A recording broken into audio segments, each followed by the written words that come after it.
Coming up on today's episode of The Prodigal Life. Everybody's talking about John Paul II. Let me see what this guy has to say. The first document I picked up was Mulieris Dignitate on the dignity and vocation of women, and my jaw hit the ground. I was like, what? I've never heard anybody in the church talk about women the way that he did. That changed me right there.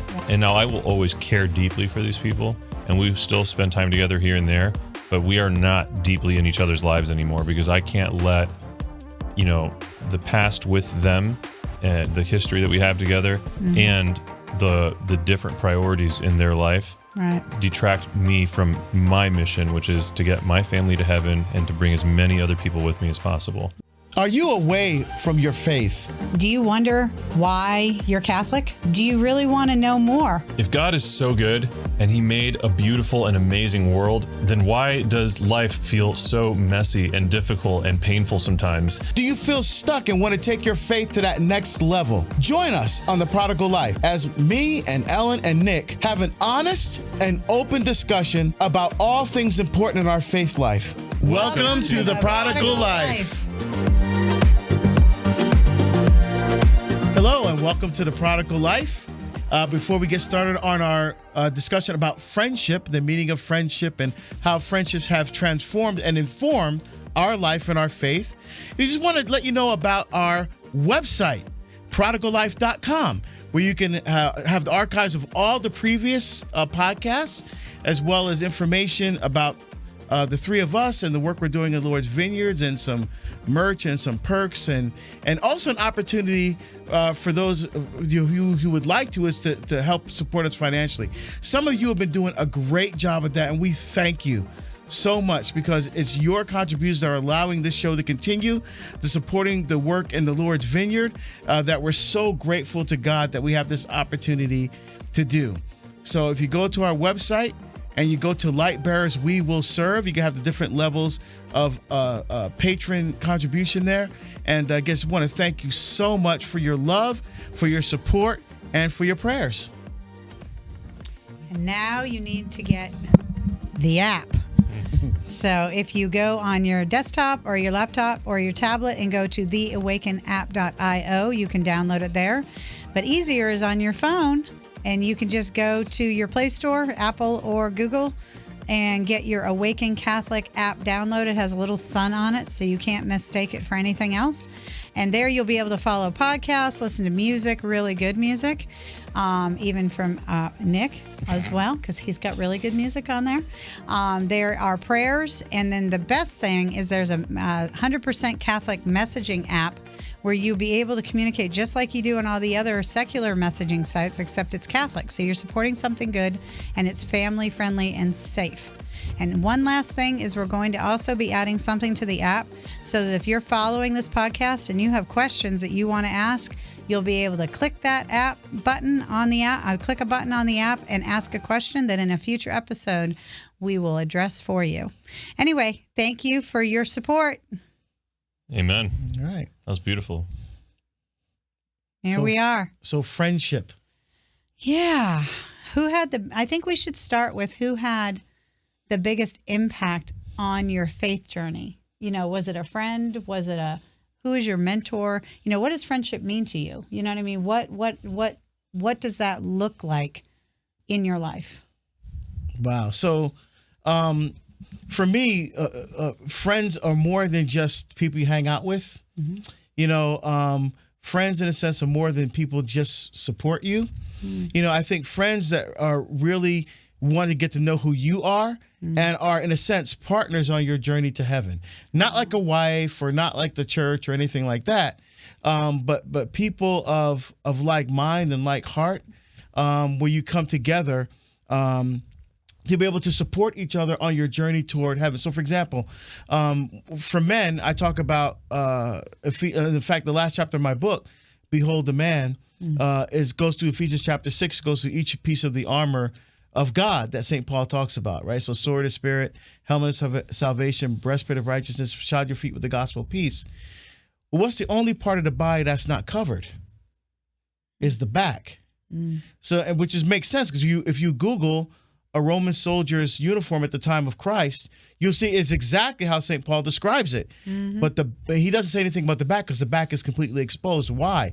Because the way they fought, they expected the person fighting next to you is to protect your back. That's where we get the expression, I got your back from. Whoa. Yeah, because it comes from that. That was huge. So the idea is who has your back?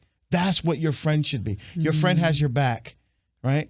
So when you're standing up for your beliefs and your principles, your friend is there to support you, and that's really true friendship.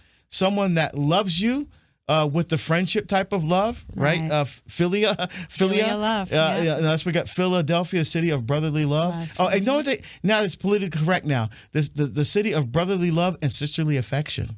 Oh, that's so sweet. We didn't leave anyone out. You don't leave anybody else. You don't have to be inclusive. I do want to add, you mentioned that idea of who's got my back and where that come from. It's also one of the best songs by Creed. Who's got my back? There you Look go. it up. You got music. All right. Fantastic song. All right. There you go. There you go. So who inspired you on your journey? Oh, boy, as far as friends that inspired me on my journey, that's a good question because I would say along my faith journey, the first one, well, I want to say my mom, but she's not really my friend. I am not one of those people that says, as a parent, you should be your kids' friends. Right. I am not. I know there's some people, good Catholics out there, who disagree. That's fine. We can agree to disagree. Right. But our kids have friends. They need parents. That's a whole different thing. So I would say my mom, but that she was really fulfilling her role as my mother. But I would say probably my scoutmaster, Dr. Alan H. Tobe. Here is a Jewish podiatrist that would come in from the suburbs every Monday night to be with his boys, as he called us. These inner city kids. Many of us didn't have or at least half of us didn't have our fathers around. And so on the overnights, on the camping trips, the fathers of the other kids would come and Doc would, that's what we called him. And so Doc would kind of take you under his wing. It's just, as a teenager, I did not have an appreciation for how much that man meant to me. But I kept in touch with him for years until he died. And I remember my wife and I were first year of marriage. We were living in California while she finished graduate school. We were going to play tennis. We went to check the mailbox before we went to play tennis, and in there was a letter because Doc was not he was not a computer guy. He liked to write, and I had not gotten a letter from him in 6 months or so. Wow. So I said, because I knew he was sick, had cancer and stuff. I saw him before I moved out west, and it was a letter from his wife saying that he died. Oh man, it was just. I mean and in my book, Behold the Man, in the acknowledgments, I specifically mentioned him to thank him for his friendship and for his mentorship for me. That was very, very important and special. Another one was my wrestling coach, really, Mr. Michael DiPiano Sr. Who lives in Florida now.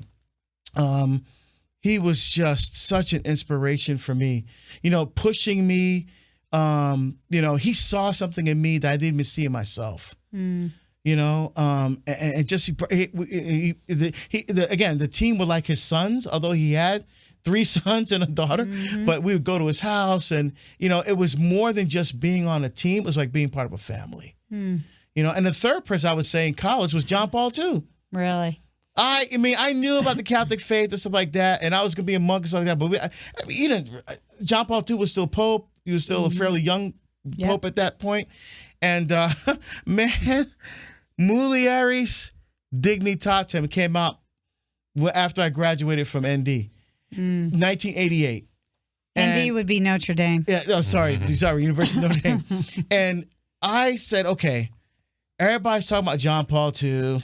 Let me see what this guy has to say. The first document I picked up was Mulieris Dignitatem on the dignity and vocation of women, and my jaw hit the ground. I was like, what? I've never heard anybody in the church talk about women the way that he did. That changed me right there. Wow, that's beautiful. The way he brought in scripture, the way I never even thought to think about women that way. Wow. It was one of the most beautiful things I've ever read, and it was definitely transformative for me. That's awesome. No doubt about it. That is amazing. That is amazing. What about you? What you got, Mr. Nick? Who are your Top 3 inspirational Top people. 3. So the first one that comes to mind for sure is a friend of mine. His name is Andrew. Andrew Reinhart. He hosts a show here on Awaken called Physically Spiritual. And he was the campus minister at St. Thomas More University Parish here at Bowling Green. And so when I was there, I was a student and I was kind of starting to come into the faith. He was incredible. And I was just another jerk, another guy just trying to figure things out, question everything. And the attentiveness, the amount of time that he spent one-on-one with me to love me where I was at and never made me feel like an idiot for the questions I was asking. He would meet with me consistently every single week, one-on-one. He would read through theology books, philosophy books with me. And he helped form my thinking about the most profound concepts in theology are less about the specific facts and more about how you think. And he really helped usher my the way that I saw the world, the way that I thought about God and theology and the faith. He was incredible for that. And so we ended up forming such a strong friendship that we have been, some of each other's best friends for years. We were in each other's weddings, and there at St. Tom's in general, incredible bonds of brotherhood happened. And so many of those relationships have carried out into the real world. And now so many of those are still involved together in Awaken. It's pretty amazing. That's wonderful. Yeah, it's really amazing. So Andrew would be one for sure. Father Mike Dandrand, who was the pastor there at the time, and just how he was such a good spiritual father for me. And, he took me on retreat, like I mentioned in another episode, for my discernment of priesthood. He just went with me to St. Meinrad, and we were with the monks and we prayed, and even into adulthood. He was one of the 2 priests that we had at our wedding ceremony at St. Aloysius, the mass there. And he married my wife and I, or my wife and I married each other. He was there as a witness. But yeah, Father Mike Dandrand, an incredible priest. And he was instrumental also in forming me spiritually in my faith life, my prayer life. And I think a third person would be, the third person's harder for me because even singling out Andrew is awkward. But he had a pretty acute focus with me there. But and I say awkward because we just formed this bond of fraternity, of authentic Christian brotherhood there at St. Tom's in those years.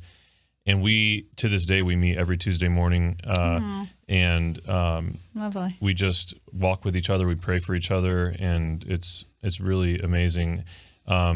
Actually, I got a third one, and it's easy. It's really number 1. It's my wife, Alina. Yeah. I don't know what I was thinking. Your best friend. But seriously, if it were not for her, I wouldn't know who Jesus is. Period. Yeah. Wow, that's beautiful. Wow. It's done. Wow. That's awesome. Yeah. That's awesome. That is neat. Ellen, you. Yeah. Well, my faith journey, even though I'm a cradle Catholic, what most of y'all don't know, I've moved 47 times in my life. So a few.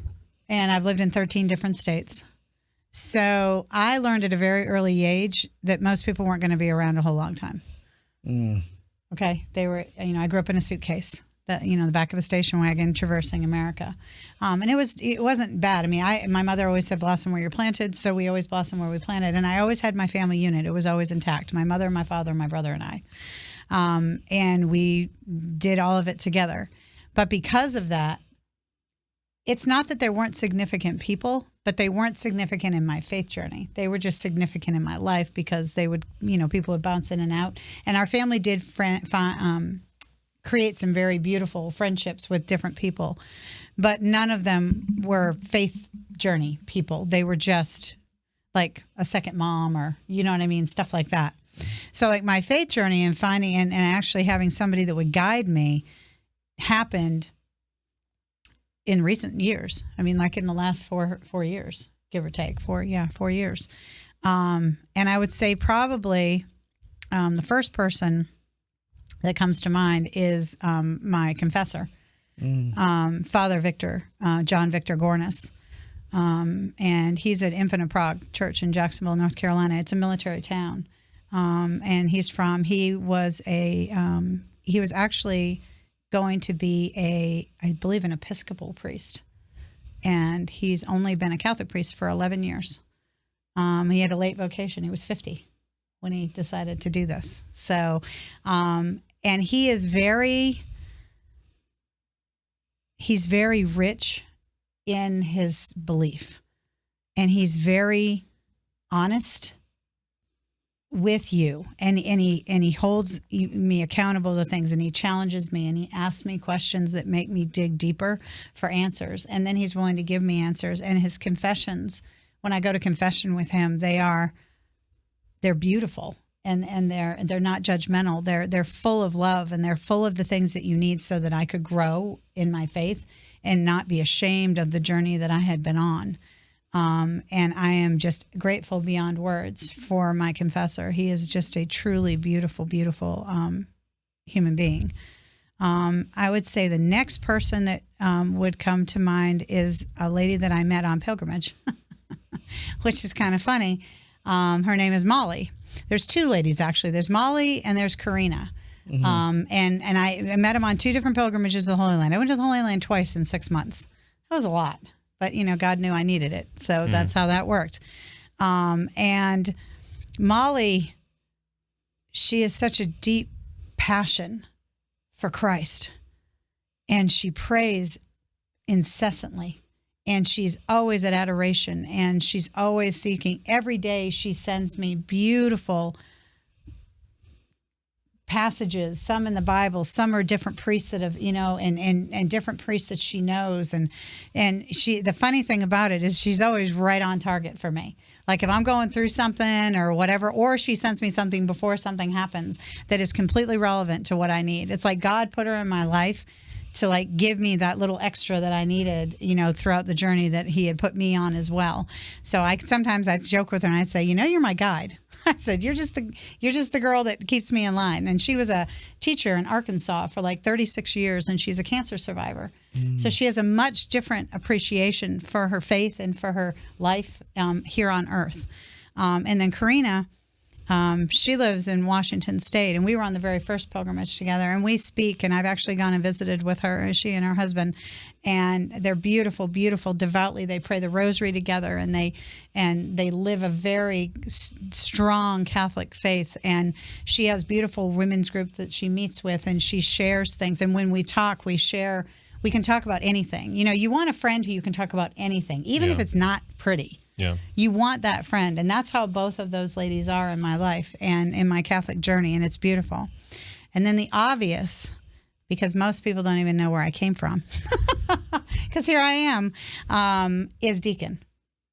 Deacon Harold Burke-Sivers. This man right here, it's transformed my life.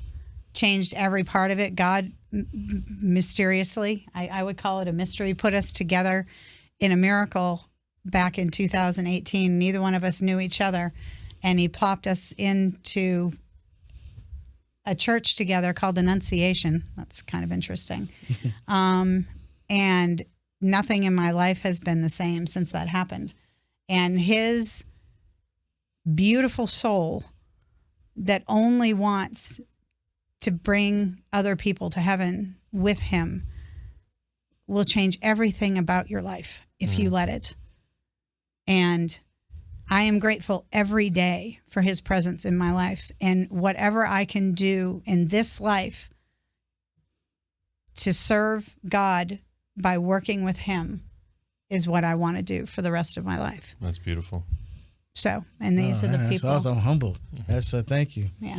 You are a true servant of Christ, and God knew that I needed that. You know what I mean? And he called me. He thought I was crazy the first time he met me.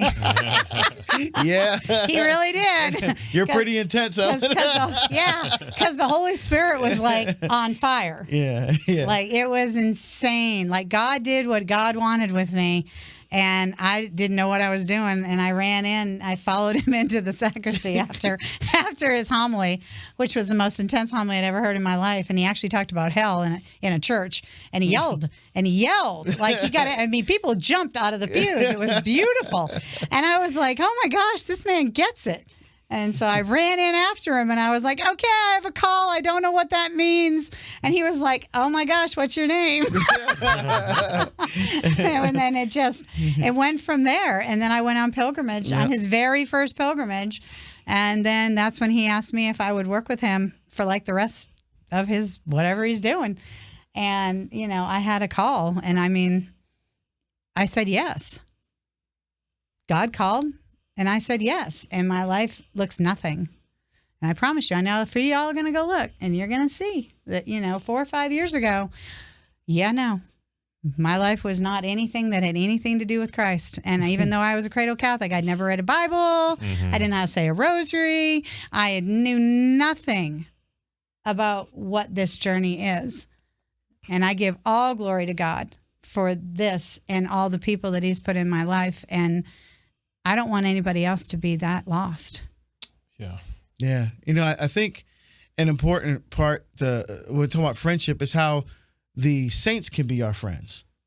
They can. That's true. I know we're going to do a show about saints, but when we're talking about friendship, that's friendship in a sense at another level. Because I like to think of some of the saints as friends, if you will, helping me along my spiritual journey. People I can call upon, for their intercession, or a call upon, especially saints that kind of parallel some things that happen in your own life. Saints whose parents may have been divorced, or like for me, the Deacon saints, Vincent, Ephraim, Lawrence, Francis of Assisi, Stephen. I mean, those are guys I call on all the time. I remember very clearly ordination day during the litany of the saints. I was on the floor on the marble, with my 6 of my brothers, and they were doing the litany of the saints, and I was great until they got to the Deacon saints. Saint Francis of Assisi, pray for us. Saint Vincent, pray. And and I just started crying. I'm like, who am I to follow in the footsteps? Wow. Of the one's a doctor of the church, two of them are martyrs of the church. Yeah. In fact, the first martyr, proto-martyr, and mentioned the Acts of the Apostles, is a deacon, Stephen. That's right. Francis of Assisi had founded the Franciscan. Like, I'm a schmo from Jersey, man. Come on, but it's just so humbling. And I was young, so I was just turned 36, and it's like, I said, okay, now God, what would you have me do? And I never, just like you, I never would have predicted this path or trajectory for my life. Traveling around the world, speaking, writing books, doing podcasts for Awaken Catholic. Now, no way. I know. I mean, I just did not see it coming. And every year, when I look at what I'm doing for this year, I mean, it's just God's God grace. is just God's God's grace and God's mercy. And I can't imagine doing anything else now. I spent time with the Benedictines. I was in law enforcement, and now I'm doing this. I just can't imagine doing anything else. Yeah. Well, I mean, because we want to serve, right? Yeah. I also something that I've found unique to the friendships that I've developed since coming to Christ and coming to the church, compared to every relationship I've had before that point, is the ability for fraternal correction to be central and not be weird. Fraternal correction. Yeah. So calling each other out on our bull crap. Oh yeah, that's a true friendship. That's right, but that's not really a thing in the modern world, right? Yeah, that's right. In secular relationships, you do that and you're just going to have a rift. But what people want to do is affirm you in your sin. Yeah. That's just the opposite of what you're talking about. Exactly. And then they're going to call you out on Facebook and tell the whole world what a piece of crap you are. Yeah. So, using my buddy Andrew Reinhart as an example, one of the reasons that I will always hold him in such a special place in my heart is, he saved what would become of my life in so many ways. But one of those ways is, I mentioned in an early episode of the show that my wife and I, we dated 7.5 years off and on. Well, the very last time that we were broken up, we had kind of we thought that was it. We weren't going to get back together. And so she was off figuring out a new course for her life. I was figuring out a new course for my life. That's when I was discerning priesthood. And like any good young man who's discerning priesthood, I had a Catholic girlfriend. I'm joking. But I did have a Catholic girlfriend. And, Catholic girlfriend, that's air quotes if you're just listening and not watching. And I started dating this girl. One of the biggest problems for Alina and I was that I was now uber Catholic and she was uber anti-Catholic. And her family was uber anti-Catholic. Like, Catholics are going to hell, right? So to me, what's the best next thing? An actually Catholic girl with an uber Catholic family, right? So that's what I set out looking for. And I started dating this girl, and she came from an uber Catholic family, a cajillion siblings, as you would expect. And, came to find out she herself was not living the faith to the best that you would hope for. Her family was uber Catholic, and she had a million siblings, but she herself was kind of rebelling and had been rebelling for a long time, but her family really didn't know the depths of that. And so she just became a real negative influence on my life. And basically, it kind of, instead of bringing me closer to God like Alina always had done, she was pulling me further from God. And I was just trying to rebuild my life with God. And so that was not a good combination. Well, it went on and it went on. And eventually it got to a point where Andrew sat down with me and he said, Nick, you have to choose between your relationship with her and your relationship with me, because I'm not going to sit by and watch you make these decisions. Wow. And let that be okay. And that's not the kind of friend I want to have. Wow, that's a true friend. That's a true friend. And literally his prompting me to do that was it. And I knew it wasn't good for me. My whole family had been telling me she wasn't right for me, and I was miserable with her. So that I don't know why when people are in the thick of it, in the muck, they don't know how to get out of it. That's true. But all it took was him being that honest and going out on a limb, risking our friendship. And that is friendship. That is true friendship. But sacrifice. He was willing to sacrifice. Me as his brother to be honest with me. Wow. And look at the difference it made. Yeah, 3 beautiful kids. Yeah. An amazing wife. Yeah. All of this that is. 9 years of beautiful marriage. Yes. Yeah. I mean, it's a blessing. Yeah. Wow. Yeah. So on that note, because it's a good way to transition to the next part of the question, have you lost friendships because of your faith?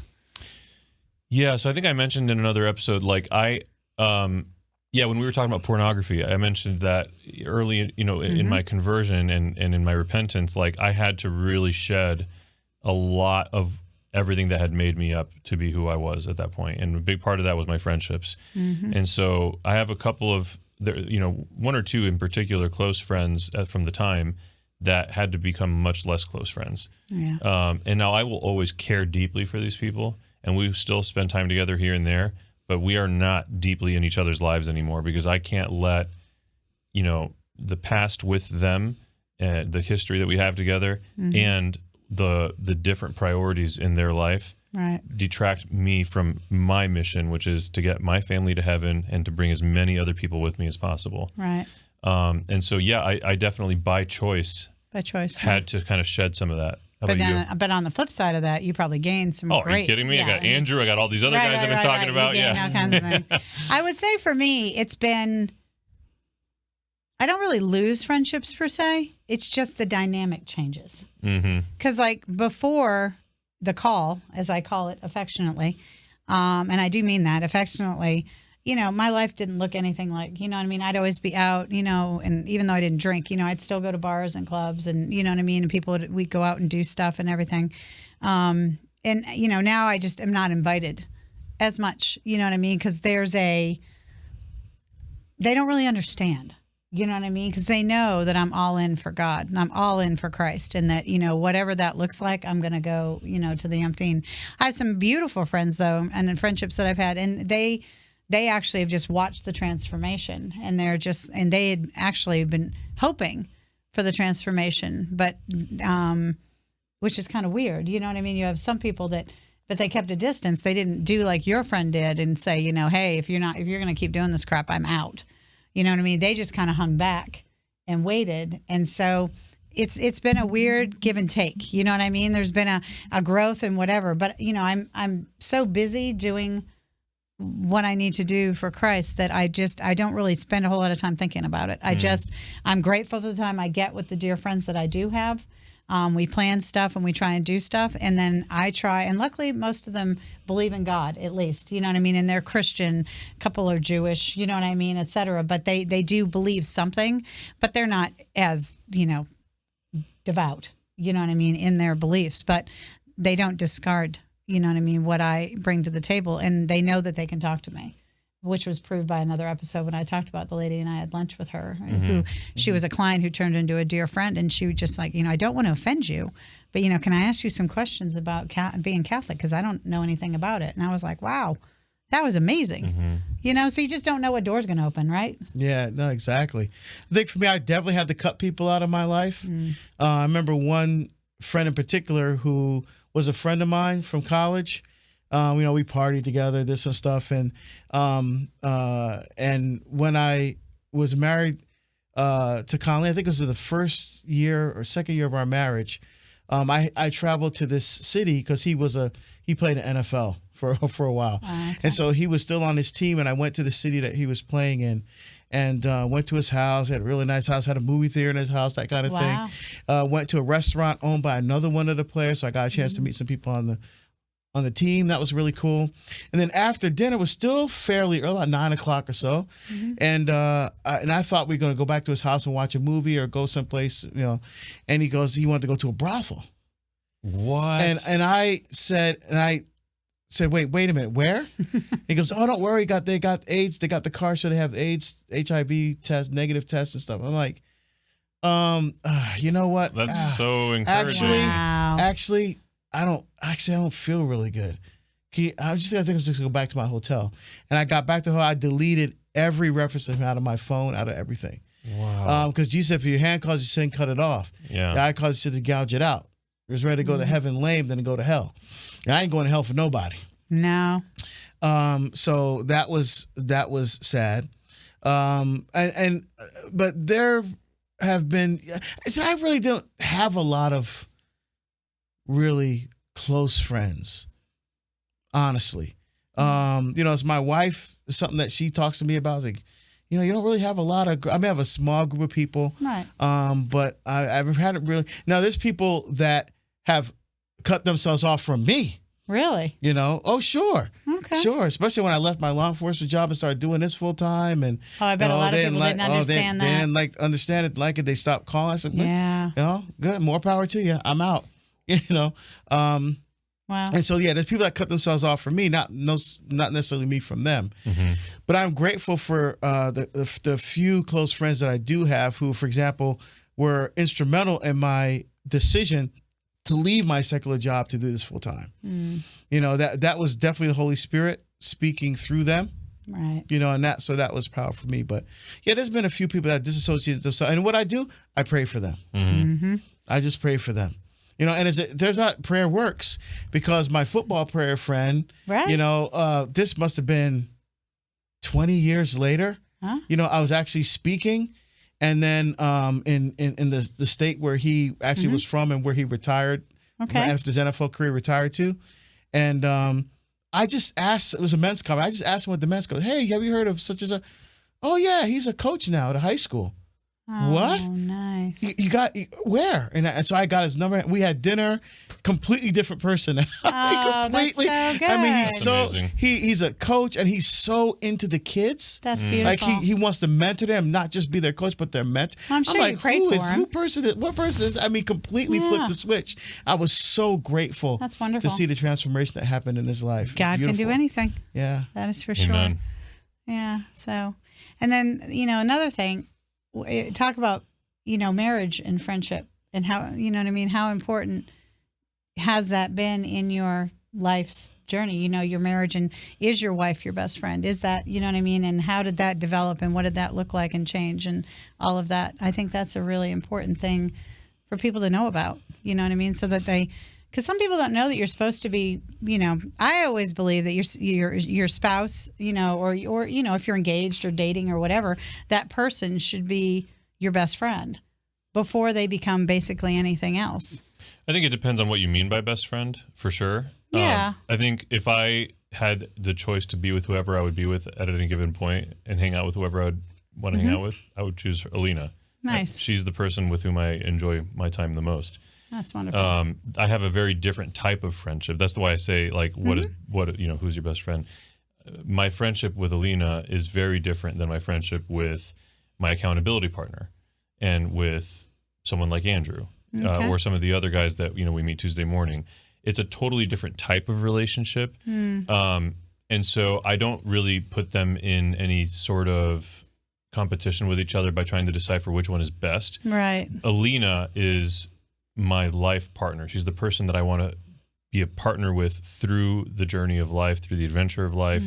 These other relationships, these other best friendships, they might fade away. Those people might move away, and Alina and I will always be there for each other. And I need her to know I will always be there for her no matter what. And so I think in that sense, no question. But there are some things I would bring to my accountability partner or my other men friend that I wouldn't bring to her the same way. And so there's a different type of confidence that you have in those circles and the dynamics of those relationships, if that makes sense. But yeah, for sure. I in terms of what you're asking, like, Alina is the person that, like, gosh, if I had to go a day of my life not knowing that she was there with me, like, It'd be difficult. Yeah. Yeah, I would not necessarily call my wife my best friend because whenever I think of friendship, I think of these earthly kinds of things, because our relationship is a foretaste of heaven.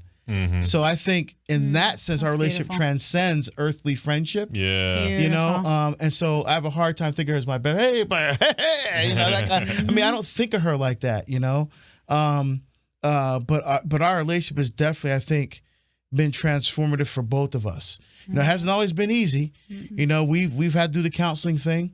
Even during COVID, some stuff came up that that quite frankly surprised me. And so, which requires some counseling, some deeper work, which actually, and things have gotten much, much better between us. Because part of it was not so much the travel schedule I was on, because she approved everything I was doing, but it was more like we stopped going deeper. We stopped having those conversations. And so I would come home, do I call a reset, laundry, dry cleaning, bank, then catch up with what's going on. You need anything, boom, out the door again. Right. And so she wasn't getting what she needed from the relationship. And so when I was home for COVID, she just brought it up. It's like, hey, especially looking toward us being empty nesters. Yeah, because you're going to be together a lot more. And so it's like, I don't want you to be gone all the time. And I was like, so we ended up going. What part of what we did was we spent some time we went to the Oregon coast and just spent 4 days, just the two of us. Nice. Kids are home with their COVID homework, and we just went went to the coast and just said, and it was weird because the first day and a half, it was like we had not been together alone in years. Wow. It's like, okay, what do we do now? And you know what I mean? It was like weird. It was like, it's just the two of us. There's no kids. There's no work. Right. You didn't have I didn't bring my laptop. No work. Yep. She didn't bring her work. So we're like, what are we gonna do? It was awkward. But it was that that we really started to talk and walk on the beach and just go to dinner and just start having. And it was just really, really, really good for us. It's like rebuilding. So don't put that stuff off. Don't put that stuff off, and be aware of what's happening with your spouse and listen. Listen. You and your wife just had a little bit of time together, right? We did. Which is lovely. Yeah, it was lovely. It could have been more, and it could have been more restful because it was very, very busy with family stuff. But yeah, it was super nice. I love, something stood out to me about what you said about your wife's name is Colleen. Yeah. Colleen, thank you, Colleen, for letting Deacon Harold be with us here on this trip to Awaken Catholic Studios. But you talked about how Colleen approves the various things that you're doing and stuff. You're not just going off and rampaging and being a man and I'm going to do what I got to do and I don't care what my wife thinks. I think that's beautiful. And something I found in our context, because my wife and I, before Awaken Catholic was a thing, we were when I left my position at the Diocese of Toledo, the intention was that it was going to be Nick and Alina, full-time evangelists and musicians. So she and I, we built this Awaken thing that it was a fruit that the Holy Spirit, like the whole story of that at some point I got to tell you guys. Right. But the whole of us, y'all hear it too. I guess we could do it on the show or something. But everything that Awaken is, everything that we have cooking as a couple, like it's all stuff that we're doing together. We're in charge of different parts of it, and there's a real symbiotic partnership in that. We each bring different things to the table. Even my production clients for the production company that I run on the side, Alina and I both work on that stuff. We each have different areas of expertise, and so that's not going to be the case for every couple. But I do think that what stood out to me about what you said is like, your wife Colleen, she's on mission with you in as much as she supports what you're doing. And that's so big. And then for us, in a more explicit way, because Alina's got hands-on on a lot of the stuff, like anywhere in that spectrum, you got to be on mission together. You can't be doing something. In fact, it was when my wife was very done with my mission for the Diocese of Toledo that it was time for me to quit. She literally, I was in the control room right on the other side of this wall, working on a project for a client into the late hours of the night, because I was doing 9 to 5 at the diocese, and then I was doing production client stuff and whatever. Right. She comes downstairs while I'm working, and she swivels my chair around. She sits down in front of me. She says, "Nick, it's time." And I said, "Okay, I'll submit my resignation tomorrow." Because when she was ready to be done, like I needed to respect that. Now, if it was just some like irrational, like throwing a fit thing, that's not healthy discernment. But I knew because of the conversations we've had and stuff leading up to that point, it was months of discernment. And you'd work together to try and build the brand that you were going to do. So it was finally time. Yeah, but she became keenly aware, like, and part of the reason we were working towards that is because we wanted a healthy work-life balance. We wanted to raise kids in an environment that was healthy and beautiful, not just dad's always working, and that's what it had become. And she just became so keenly aware of that, and it was her insight. She comes downstairs, she says, "We're done." We're done.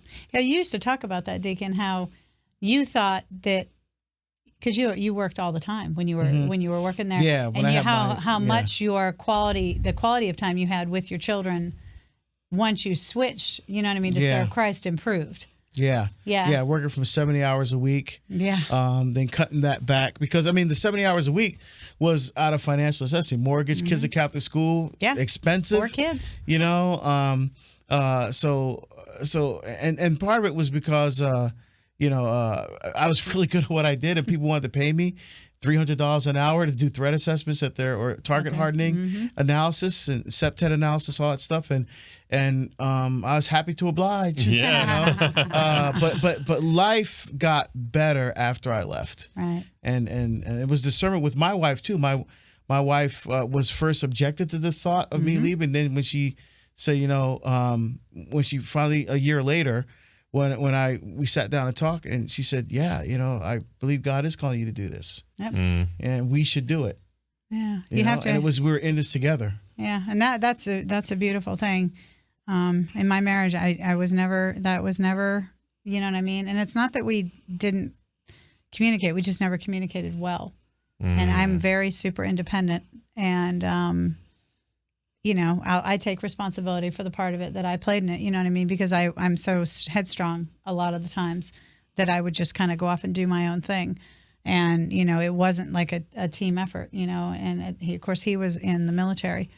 And so he'd be gone in 8-9 months out of a year sometimes, or he'd be working nights. And so there were a lot of kinks, you know what I mean? And things that went in there. I mean, we're still very good friends today, which I'm grateful for. I'm very grateful that we are friends, and we talk pretty honestly, and we raised our children, even though we weren't together, there was never any custody battles or any of that, because we realized that at one juncture we loved each other enough to create life. Yeah. And that if either one of us spoke bad about the other one, the only people we were hurting were the ones that we were supposed to love the most. And so it was just not worth it. So it was kind of interesting. We left the children in the house, and we each got apartments. So the children's lives never changed. They changed because mom and dad weren't both living in the house together, but their lives, their schools, their activities, their whatever. That is huge. That's incredible. We would come and go, and we even did stuff together. We went on vacations together, even while we were apart, while we were separated and getting divorced, because it was our turn was over. We had our chance. You were trying to lessen the burden of that cross you were Correct. passing on. And just because we blew it didn't mean that the children needed to be punished. On behalf of all kids of divorce, thank you for doing that. Yeah. For them. Yeah, I mean, and I'm not going to say it was easy all the way. I mean, it was hard for the children. I mean, you know, my children still are children of divorce, but they had, you know, parents that were willing to step outside of their own crap and be like, okay. And it wasn't that there sometimes wasn't disagreements or argument. Sure. I don't want people to think that it was the fairy tale, you know what I mean? Because it wasn't like that. But in a way, it was, you know, we've had so many people say, you two really should have written a book about how to divorce, you know what I mean, and not destroy your children. And I was like, you know, but, you know, you still have scars. There's still wounds, and there's still things that, you know, and all of them, they're all grown now and have done, you know, and they're all doing remarkably well considering, you know, what life has thrown in their course. And so I'm grateful. I'm grateful every day. And I'm grateful that they had the father that they had, you know, both of my son has a different father than my two girls. But my husband of my girls, he raised my son as if he was his own, but his biological father was also extremely present in his life. And my son grew up with two fathers. And we used to joke around and explain to him that he had two fathers, just like Jesus. And he always thought that was like really cool.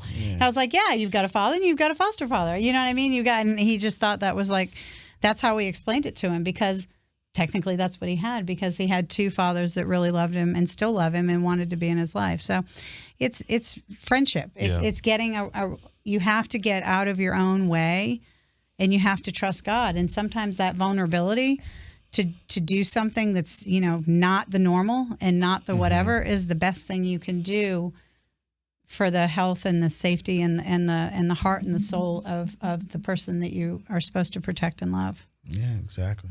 So, and on that note, we're going to let y'all go, and Deacon's going to take us out. All right. Well, thank you for being with us. We very much enjoyed having you here. And don't forget to go to our website, prodigallife.com. And until then, until next time, take care, my friends. May God bless you richly and abundantly with his love and his grace and his mercy. God bless you all. God bless.